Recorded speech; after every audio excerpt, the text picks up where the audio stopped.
The training compound was silent, except for the sound of boots on gravel. Captain Sarah Mendez walked past a group of SEALs huddled near the armory, their voices low but not low enough. She caught fragments, whispers that weren't meant to be secret. She won't last. 2 weeks, maybe 3. This is SEAL training, not some diversity photo op. Sarah kept walking. Her face showed nothing. No anger, no hurt. Just the same calm expression she'd worn since day one. She'd heard it all before. At the academy, at Ranger School, at every posting where she'd been the first woman through the door. The whispers followed her like a shadow she couldn't shake. What they didn't know was that she'd already lasted longer than most of them ever would. That she'd survived things that would have broken harder men. That the scars hidden under her uniform told stories they couldn't imagine. Before we continue, hit that subscribe button right now and stay with this story all the way to the end. Drop a comment telling me what city you're watching from. I want to see how far this story reaches. Sarah Mendez was 31 years old, 5'6", 145 pounds of muscle and scar tissue. She had quiet eyes that missed nothing and a voice that never rose above conversational volume. She'd been Army Rangers for 6 years before applying for the SEAL pipeline. She'd completed Hell Week with stress fractures in both shins. She'd drowned and been resuscitated during pool comp. She'd been dropped in the Arctic with nothing but a knife and a compass and walked out 3 days later. But none of that mattered to the men who whispered. They saw a woman. That was enough. The training evolution was scheduled for 0500.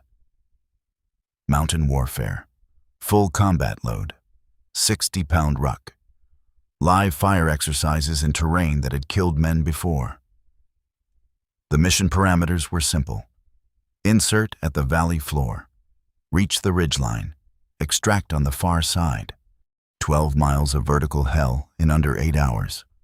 Sarah was assigned to Team 3, 6 operators including her. The team leader was Commander James Rourke, a veteran with 15 years in the teams and a chest full of medals.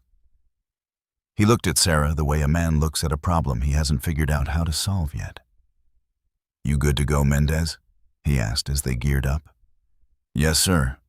"That ruck feels heavy to you?" "No, sir." "Because if you can't keep pace, you tell me. I'm not losing time because—" "I'll keep pace, sir."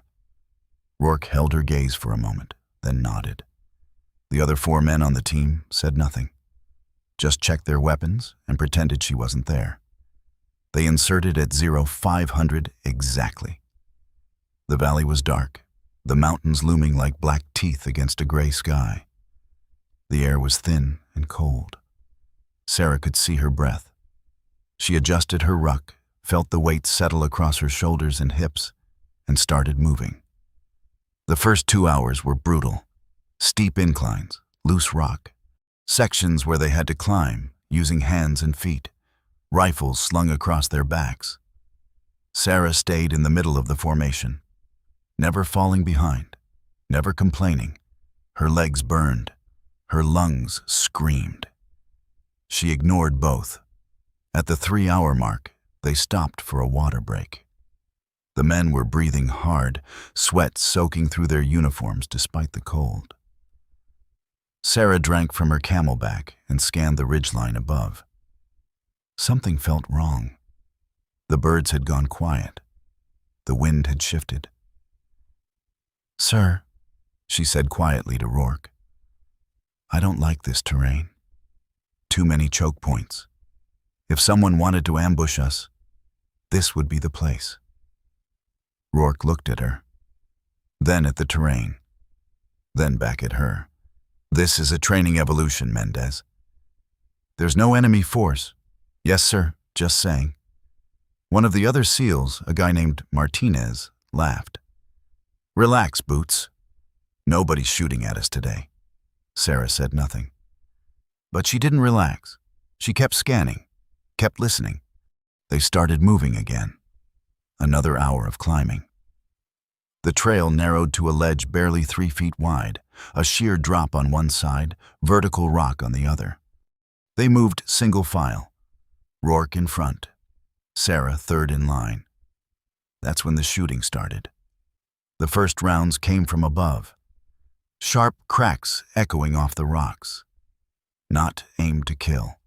Blanks mixed with live fire, part of the training evolution. Simulated enemy contact. But the surprise was real. The danger was real.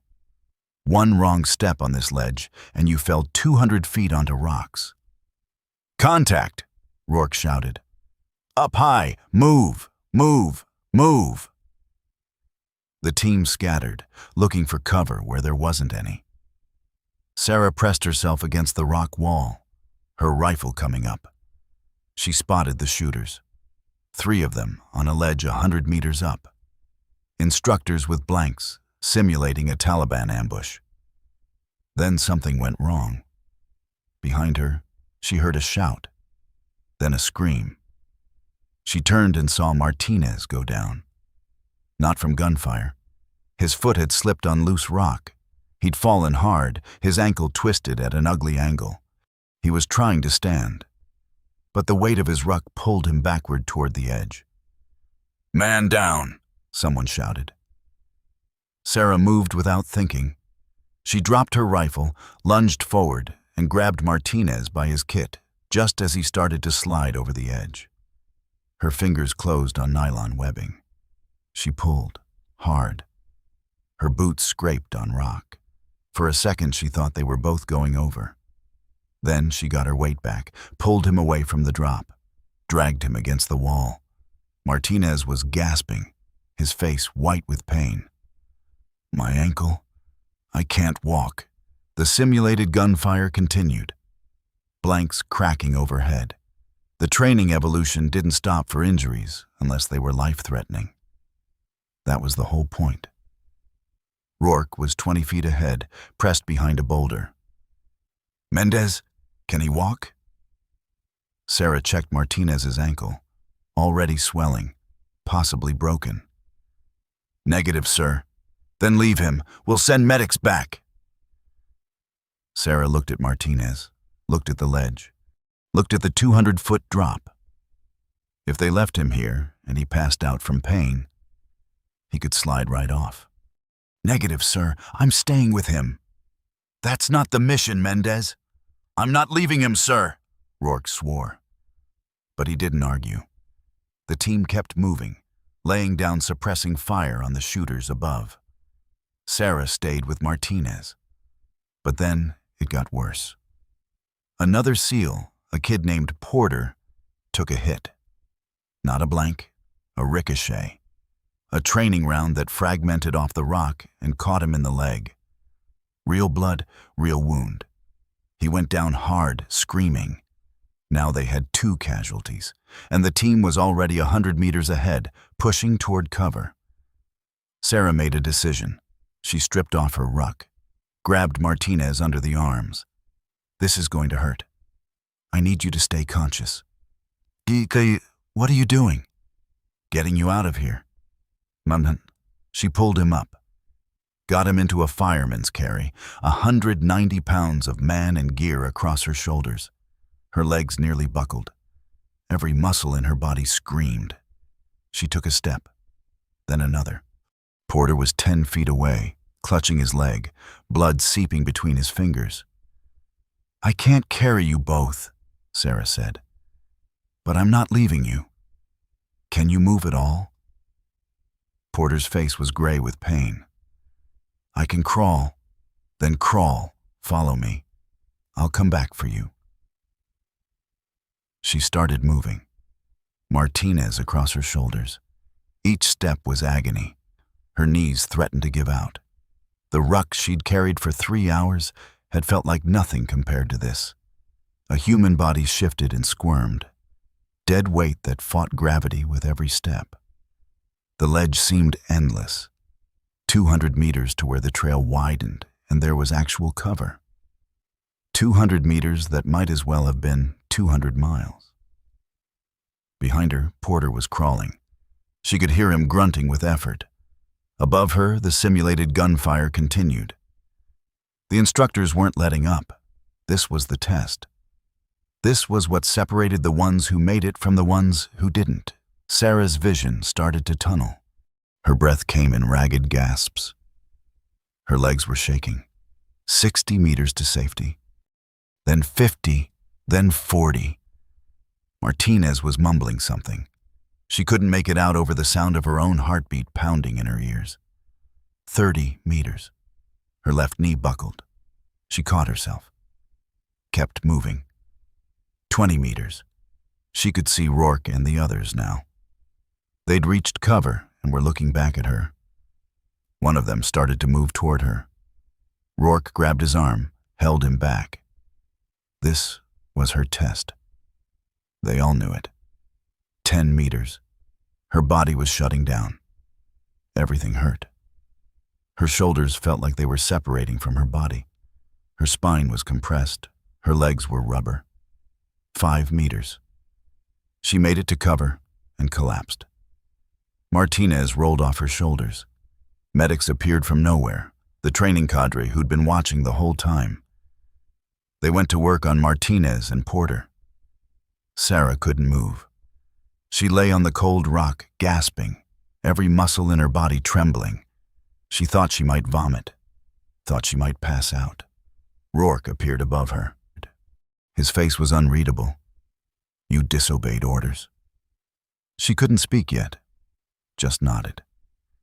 "I told you to leave him." She found her voice. It came out as a rasp. "Couldn't do it, sir. You compromised the mission timeline." "Yes, sir."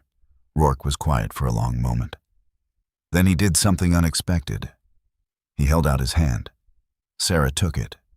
He pulled her to her feet.